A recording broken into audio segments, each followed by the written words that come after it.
So I can't remember. I think that was a period when I was talking about Peta Comics, and I mentioned a new one of. I mentioned one of their comics that talks about climate change and respecting the earth, and us being like humans being custodians of the earth, and how we failed so abysmally in our duty. It had like a couple of issues then, and it was called Olaju. Olaju in Yoruba means like basically it can either mean the one who opens your eyes, right? Like so the one who's either the one who actually opens the eyes of others, and the opening of the eyes then symbolizes like basically bringing knowledge and awareness to others, or it can be somebody whose eyes have already been opened. This person has been blessed, like right with the knowledge needed, the knowledge of the hidden workings of the world, etc., etc. So that is actually how Olaju, like that is the meaning of Olaju. It can either refer to the person who does who provides the knowledge to others, or the one who already has this knowledge and who is aware of the world around it, right? And I consider it, especially around this period when we're talking about, climate change and global emissions and what it means for us as humans to to take responsibility for the role we've played in absolutely destroying the ozone layer and destroying the earth. Right. And in all these conversations, I think it's just as important and just as necessary to bring it into the stories we read as well. And I've mentioned it on my channel that Peda Entertainment is very focused on telling African stories by Africans, but in a way that basically brings our stories front and center to the world. And so it was like I've read a couple of issues of this, but they have like a full on volume. There's a full on volume of Olaju, and this is going to be my first reading vlog in a while because you all know I have been suffering from depression, right? I am just coming out of a depressive episode that also triggered my reading slump. So it's been a while. I'm not reading as much as I used to, but this is going to be my first reading vlog in a while. And I'm really happy and excited that it's Olaju. I repeat, look at the cover, look at the heart, look at the colors, look at the intricacies. Can you see the intricacies of that? Right? The intricacies of the markings. I cannot wait. I cannot wait to get into this. So, yeah, come reading with me.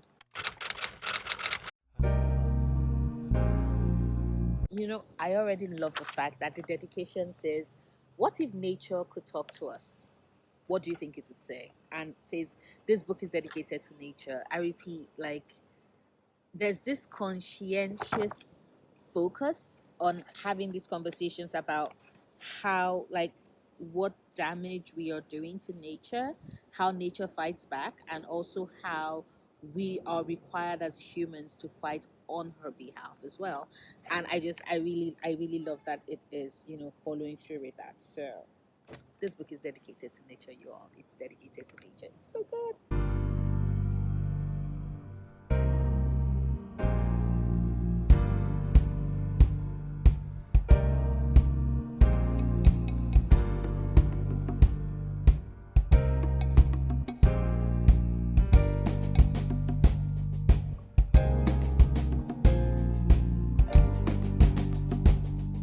Even though I saw this in the issue when I read it, I still think that this is one of the most stunning art. This is the goddess Ashari, right? She's the goddess of the material realm, and she was the one tasked to create mankind. And so what she first did, right, because you have to make the planet hospitable for mankind. So what she did was get the Enquiries, who are the tree people, to cultivate the earth in preparation for when humanity would come. And I repeat, look at the colors, look at the hues. This is one of the most stunning, visually stunning and vibrant comics I've read. It's so beautiful.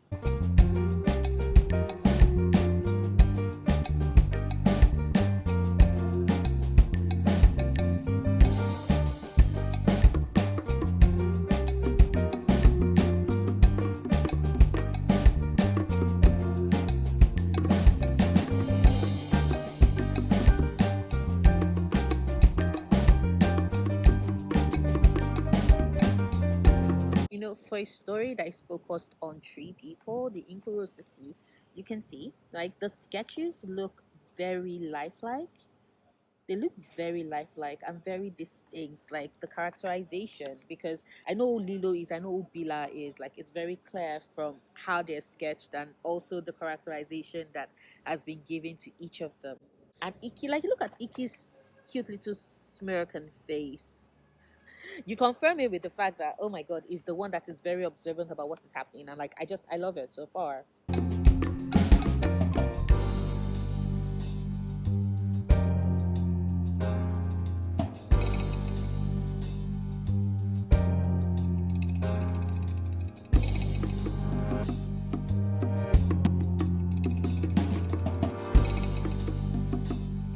I mean, once again, I know I don't want to belabor this point, but I really, really love the colors. So I don't want to go into that much of like details because I don't want to spoil it. Because yes, I would of course leave the link because I absolutely think you can get like copies before it's all sold out. If you do love colorful comics, colorful art, once again, one that is like is steeped in African culture, that is also big on preserving the earth and what it means and whose responsibility it is and what happens when somebody in their desire and their push to own all these resources, to not give, to not share with the land, the devastation that it can cause. Can you all tell that my ass cannot stand billionaires? Like, I'm sorry, I honestly believe that nobody should be hoarding that amount of wealth. It is damaging to us as a people, it's damaging to the earth itself. But yes, look at the color in this. So if you want to get the comics, I am going to drop the link, the purchase link to the Peda Entertainment website, is specifically where you can get Olaju. It's so far one volume is out.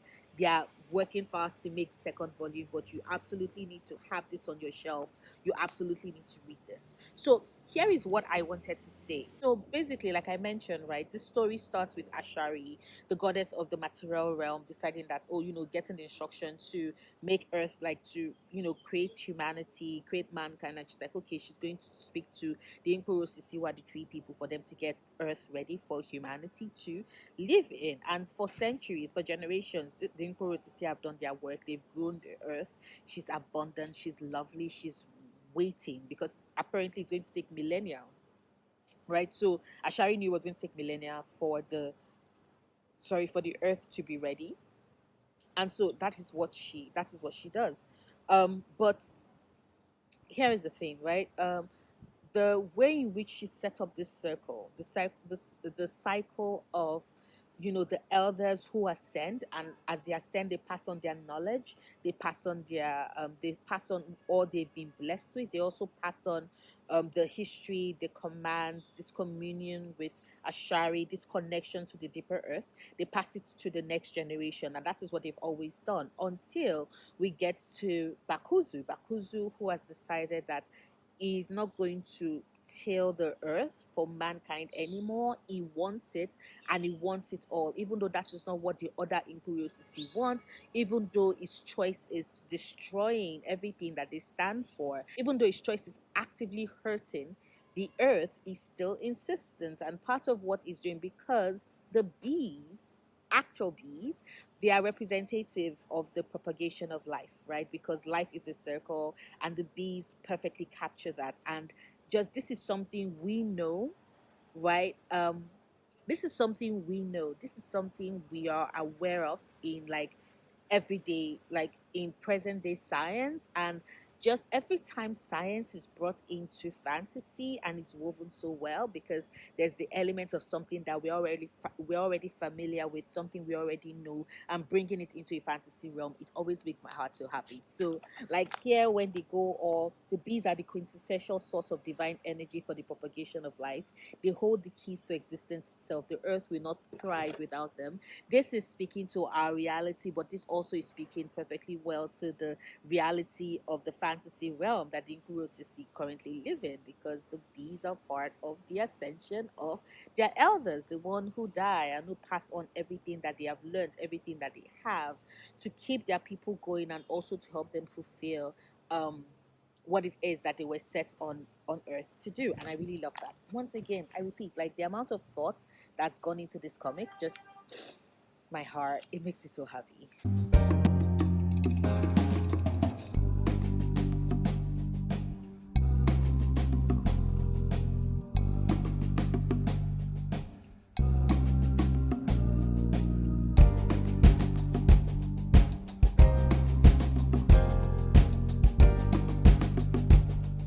Look at that. Look at their form of transportations. These are the blue. And they have like different colors and they're so cute. Oh my god. Okay. I think this is where I'm going to stop for reading today. I have a lot of work to get done. I have some errands to run. I would be back from like where did I stop? Here. Yes. I'll pick up where I left off in my next part of this video. Bye.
Touring communities, so to say. I've forgotten the name of the community or name of the characters. So this lady and her dad, they, they're going to have a peace treaty, right? So her father offered her to the king. She said she couldn't marry this guy. That there was nothing on earth that would make her marry him. Was older than her, not her type. She had no romantic interest whatsoever. So this is her pleading with her dad to reconsider the offer. When he didn't, she killed herself. The tragic story. Jesus.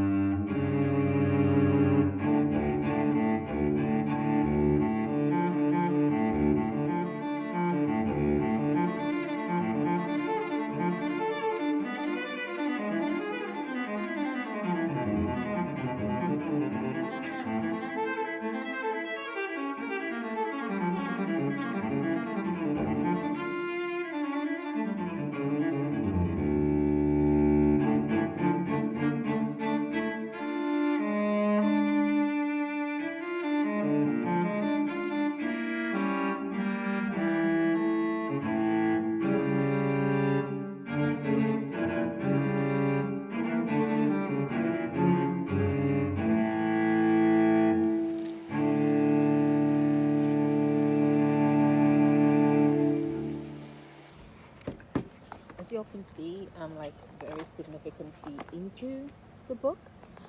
Once again, I really like how, for a book that is centered around climate change and the responsibilities we have to preserving and keeping like the earth, especially as people who have been entrusted with the earth, as we can see, as we can see, the characters are being entrusted to do in this book. I always find it very interesting, right? Because the villain in the story is one of the Enquiries, so it clearly looks like, you know, it's one of the tree people, so it looks like that, right? And we've been seeing all these fantastical characters show up, and now you have, see, the mushroom elder, who apparently have been entrusted with keeping and preserving the first mushroom that the goddess Ashari created on this planet. And I just like it. I like how the people that are tending the planet are meant to be plant-based forms, and a lot of them are doing their duty. They're doing their duty. And then, apologies for the noise. I have my colleague right there, and it's quite loud. But I like how all of them are doing their duties and they're doing their best. And then you have this one person who is just trying to destroy everything. And in the story, we can see how that is reflected. We can see the destruction of the planet. We can see that, things no longer exist where they should be. You have entire hamlets and entire societies being destroyed. It's affecting the ecosystem. Things are dying. You have the mass migrations of like little creatures and little animals, which usually are the prelude to, oh, things are going to hell. And you see that explored in this story. And I really, really like it. I really, really like it. Like I said, I would say again and again, I love how Peta Entertainment is addressing climate change, is addressing a true fantastical lens, and I love it. I'm enjoying this comic.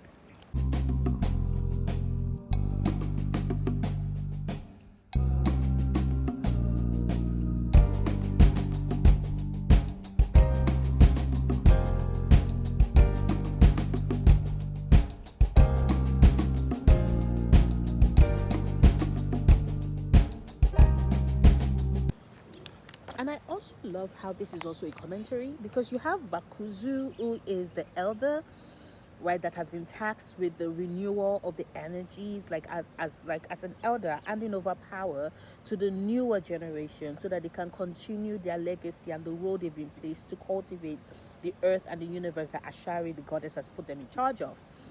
And you have Bakuzu, who disrupts that system for his own selfish gain, and is more powerful, is definitely more wiser, he's had more experience, and is the one that is actively destroying the universe as is. And then you have Ikembu and his friends. Ikembu has been anointed, appointed as the new Orca bearer, as the one who's meant to challenge it. And once again, I love how this is a commentary of, like, the old generation, the old folks, the old people are the ones that are currently ruining the world, right? That are not listening to complaints about climate change, that do not fucking care. All they're doing is utilizing and finding a way that they can exploit it for their own gain. And it is the younger people, it is us younger people who are pushing back, who are fighting, who are demanding, right? We are the ones, staging protests. We are the ones having these conversations, being loud, being vocal about the fuck shit that the older generations, the one with the power, the one with the knowledge, the ones that should know better, have instead, sat on their asses and done nothing, and in fact made the situation so much worse. They are giving us trash to inherit. They are giving us a world that they have so wrecked and polluted and exploited for us to inherit. And we are the ones fighting back. And you see this represented in Bakuzu and Ikembu's fight, because Ikembu is so young, he's so tiny, he's such a baby, and he's been given this responsibility. And you have people in this comic being all like, he should not be the one that has to deal with this, he should not be the one that has to take on this responsibility, and he's doing so nonetheless. Like, this is so good. This is so good. Like, I love, I love this story. I adore this story. Olaju is just like kicking it out of the ballpark.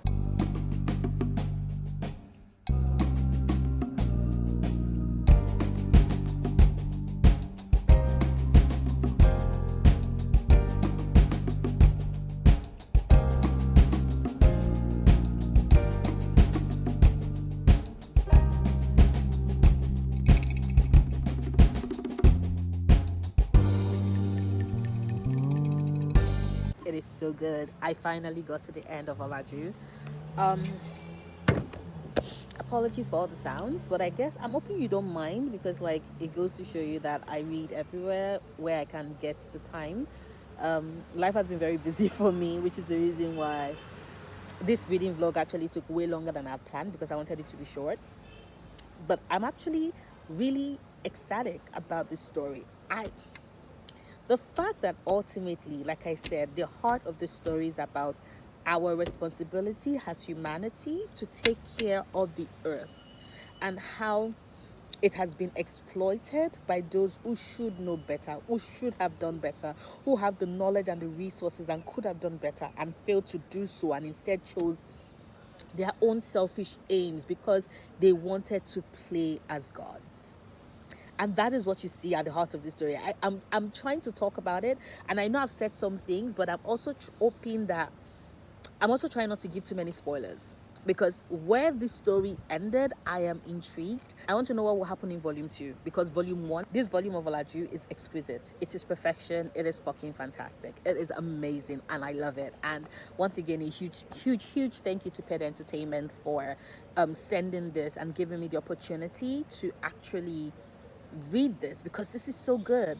This is fucking fantastic, y'all. I am going to leave in the description bar of this video the link where you can buy your own copy of Olaju Volume 1. Please be aware that Volume 2 I think it's going to go on Kickstarter very soon. I'm also going to notify you all when that is available. But I'm going to leave you a link to where you can buy your copy of the volume. Do so before volume, because once volume 2's Kickstarter goes live, I am fairly certain that this book is going to be like almost unavailable. Like, you're going to search hard for it, or you're going to just wait for there to be another reprint. So before that happens, grab your copies, because this is still available for sale up on the Peda Entertainment website. Like I said, I'm going to leave the link in the description box. I'm also going to leave the link to Peda Entertainment social media handles, so you can keep abreast of everything they're doing. Lord. I look at and I'm certain you've seen through, right? Because the thing about being Nigerian and living in Lagos, I really appreciate, is the fact that you can be connected to so much art. You can see so much art. You can have so much art around you, and I really love that. I love that for me. I'm sure you could see it in my reading. You could see it in the rest of the vlogs. Like, going to art exhibitions are a thing for me, and I just found it very serendipitous that at the time when I got this book and I'm reading this book is when I was able to take in so much art and beauty and love and joy, and just it makes me feel very, very full. And it makes me feel very, very full. Yes. So I am looking forward to what next Pet Entertainment would be bringing in the Olaju story. I'm looking forward to where they're going to take that story to, and I hope sincerely that you're looking forward to it as well. Why? Because on this channel, we support African stories being told by African writers and African creators, because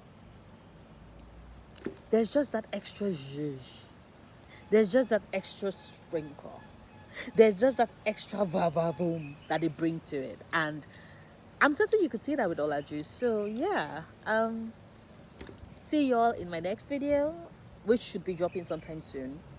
Hopefully, I'm going to be more serious with posting content, as I can do, because work has been busy. Adulting is a scam, but Olaju is here to keep me company. So get your copy and see you soon.